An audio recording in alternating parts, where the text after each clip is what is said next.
Shalom, shalom, bom dia, Espírito Santo de Deus. Bom dia, meus discípulos, amigos, ouvintes. Bom dia, segunda-feira.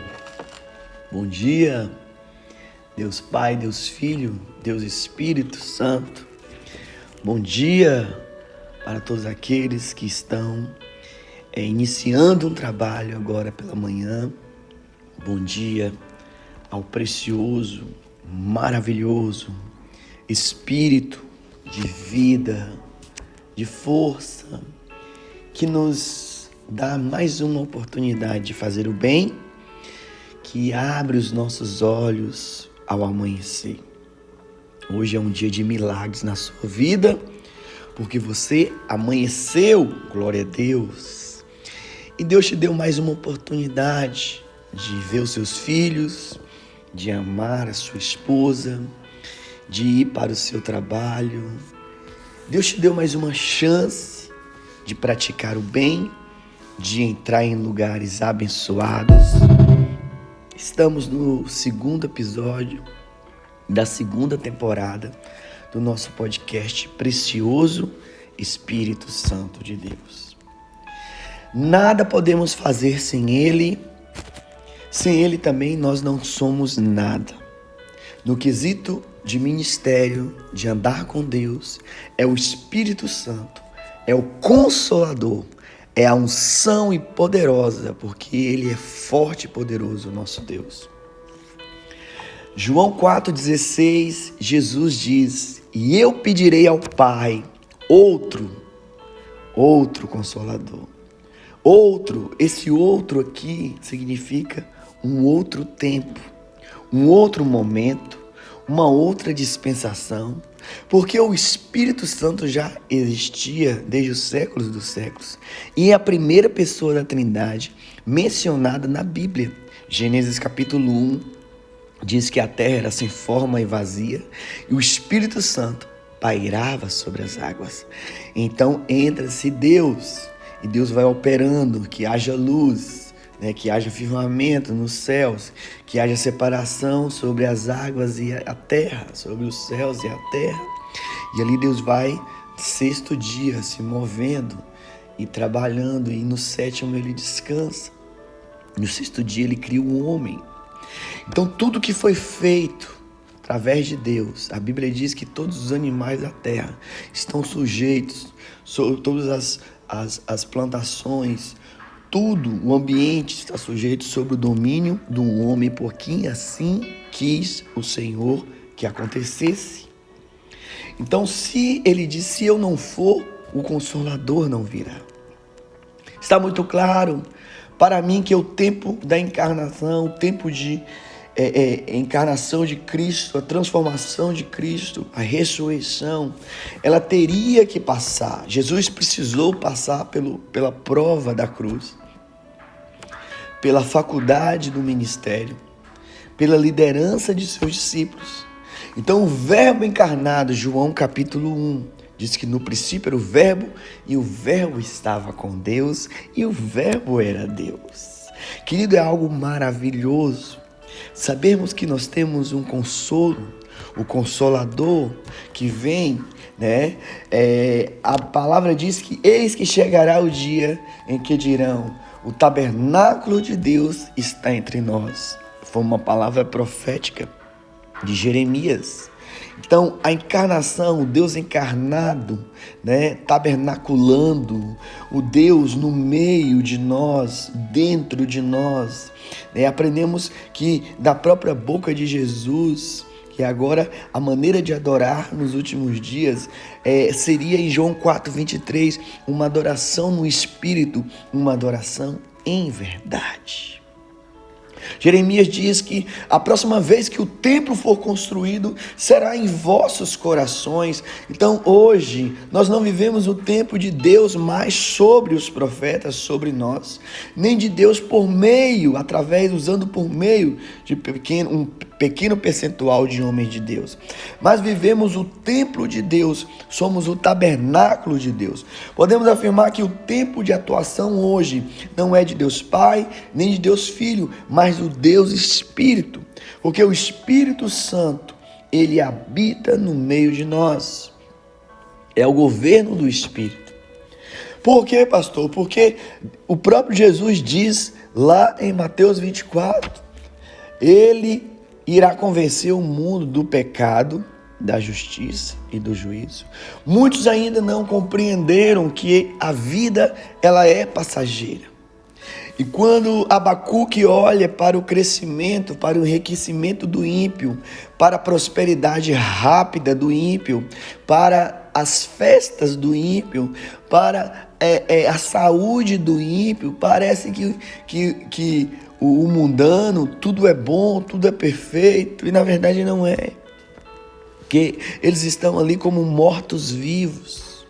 Jesus diz: deixe os mortos enterrarem os seus próprios mortos, porque eu sou vida, eu sou o caminho, a verdade e a vida. Aquele que vier até mim não morrerá, mas viverá eternamente. Hoje estamos vivendo o tempo da habitação de Deus em nós. O mesmo Deus que criou todas as coisas, que se fez carne, hoje ele habita em nós por meio do Espírito Santo. Porque sois filhos, Gálatas 4:6. Deus enviou aos vossos corações o Espírito do seu Filho, o qual vos clama, Abba, Pai. É forte, Arabacã, Arabás. Entendemos hoje que nós somos o templo do Espírito. E podemos sim magoar o Espírito Santo. Podemos sim prestar adoração também ao Espírito Santo.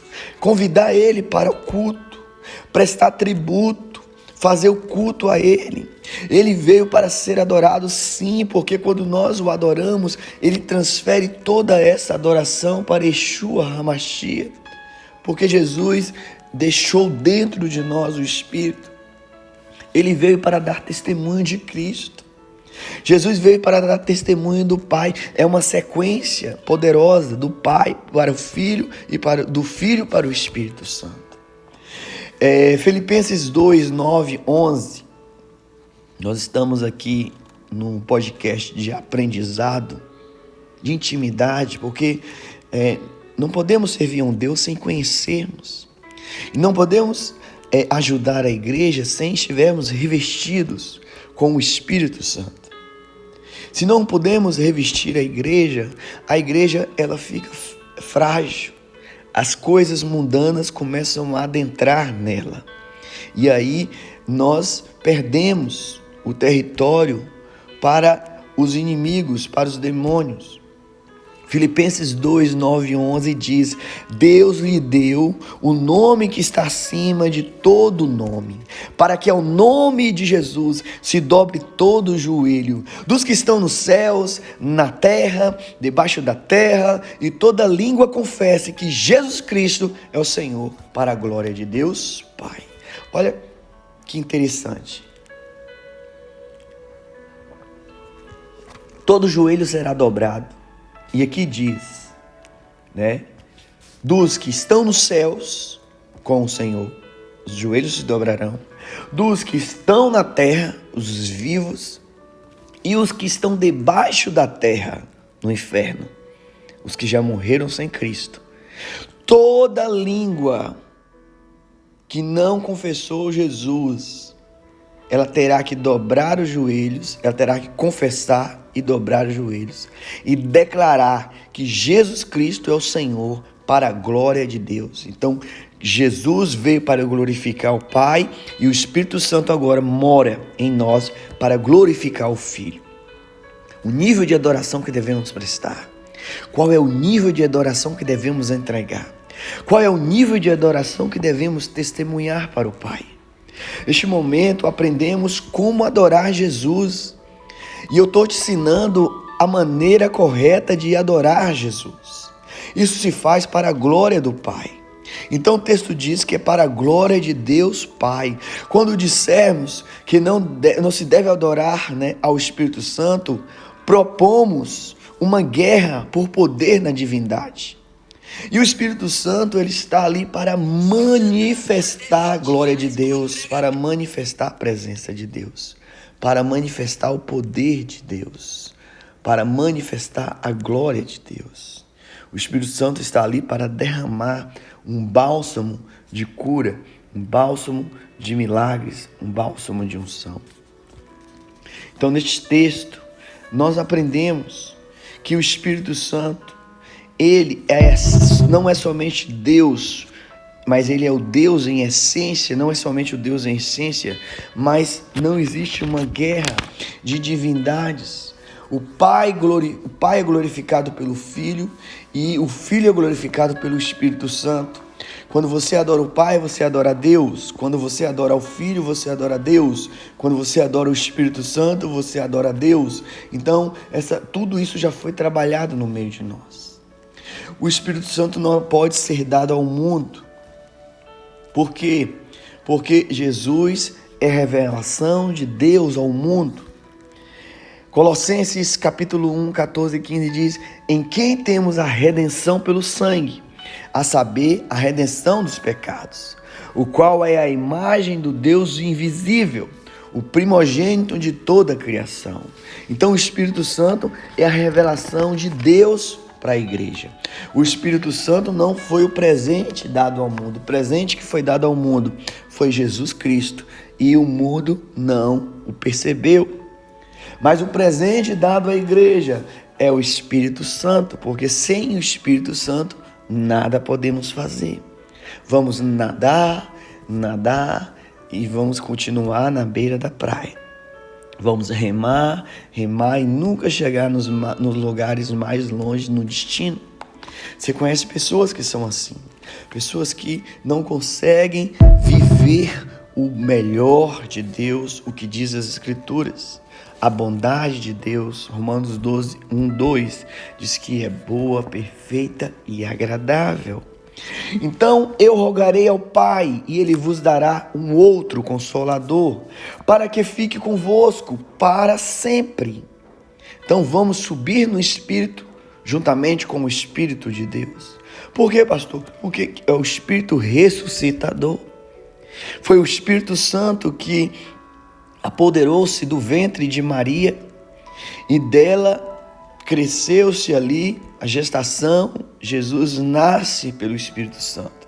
Jesus vai à cruz na força do Espírito Santo. Jesus recebe a ressurreição. O Espírito Santo vai até Jesus e ressuscita Jesus através do Espírito Santo. O Espírito Santo leva Jesus ao deserto para ser tentado por Satanás. O Espírito Santo leva Jesus até o Hades, até as profundezas, para pregar para aqueles que adormeciam e morreram sem Cristo, né?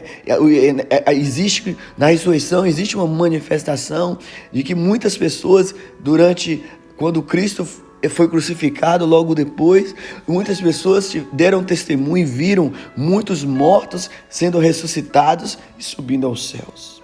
O Espírito de verdade que o mundo não pode receber, porque não vê nem o conhece, mas vós conheceis, porque vive conosco e estará dentro de vós. Querido, você precisa conhecer a ação do Espírito Santo, não como uma força, não como aquele que opera, não como aquele que pairava sobre as águas, Gênesis capítulo 1, mas aquele que diz lá em Atos: separa-me Barnabé e Paulo. O seu ministério nasce através do Espírito Santo. O Espírito Santo que vai dizer para a igreja, para o pastor, para a pastora: separa-me, né? Separa aquele para o ministério, separa o outro para o ministério. Você não pode deixar de estar cumprindo o seu chamado. Tem muita gente que abandonou o chamado pelo caminho. Tem muita gente que deixou o chamado por dinheiro. Tem muita gente que deixou o chamado porque não aguentou as guerras. Lembra da parábola do semeador? Eis que o semeador, Jesus diz, ele foi a semear e foi lançando sementes. Teve terras de pedras, de pedregulho, e a semente ela não produziu, ela não sobreviveu. Depois o semeador lançou essa semente numa terra espinhosa e os espinhos cresceram e esmagaram aquela semente. Até o ponto que ele chegou numa terra boa, uma terra aberta ao coração. E ele lançou aquela semente e aquela semente produziu, ela cresceu. Você é esta semente. Não deixe as pedras, não deixe os espinheiros sufocarem o seu ministério. Só existe uma maneira de você crescer ministerialmente, buscando o Espírito Santo. Só existe uma maneira de você ouvir a voz de Deus, através do Espírito Santo. Hoje, o trabalhar na terra é do Espírito Santo. Jesus está sentado à destra de Deus Pai. Jesus está sentado com honra e glória, porque ele cumpriu o seu ministério e ele recebeu a sua porção. Você precisa cumprir o seu ministério e receber a sua porção. Não veja o Espírito Santo. A Bíblia fala que nós não podemos blasfemar. Qualquer manifestação que você vê, você precisa pedir de Deus discernimento. Está vindo de Deus ou está vindo de demônios? Porque o trabalho de Satanás é confundir os crentes da atualidade, dizendo que o Espírito Santo é uma manifestação demoníaca. Cuidado, você pode estar blasfemando para uma coisa que está vindo de Deus, para uma manifestação que está vindo de Deus, para um agir que está vindo de Deus. Então, o Espírito Santo foi dado para a igreja do Senhor Jesus. Ele não foi dado ao mundo. O mundo não o conhece. O mundo não tem ligação. O mundo não tem comunhão com o Espírito Santo de Deus. O Espírito Santo não foi dado para que o mundo se convertesse. As pessoas se convertem através de Jesus. O Espírito Santo foi dado ao mundo justamente para convencer o mundo de que o que as pessoas no mundo estão fazendo é errado. O que as pessoas no mundo estão fazendo é caminho de morte. A Bíblia diz que o salário do pecado será a morte. Então está claro que Jesus veio para o mundo. João 3,16, porque Deus amou o mundo de tal maneira que entregou seu Filho unigênito para que todo aquele que nele crê não morra, mas tenha vida eterna. E o Espírito Santo, pastor? O Espírito Santo veio para a igreja. O louvor a Cristo é para a glória de Deus. O louvor ao Espírito Santo é para a glória de Deus. Tudo é para a glória de Deus. Quando você prega no Espírito, quando você louva no Espírito, quando você dança no Espírito, quando você ora no Espírito, a Bíblia diz que Paulo era tão cheio do Espírito Santo que as roupas de Paulo, elas eram jogadas sobre os enfermos, lançadas sobre os enfermos, e os enfermos eram curados. A Bíblia diz que a sombra de Pedro, quando Pedro passava na multidão dos enfermos, os enfermos eram curados, os coxos andavam, os paralíticos andavam, os cegos enxergavam. O ministério de cura, de milagres, de sinais e prodígios, ele não para na cruz.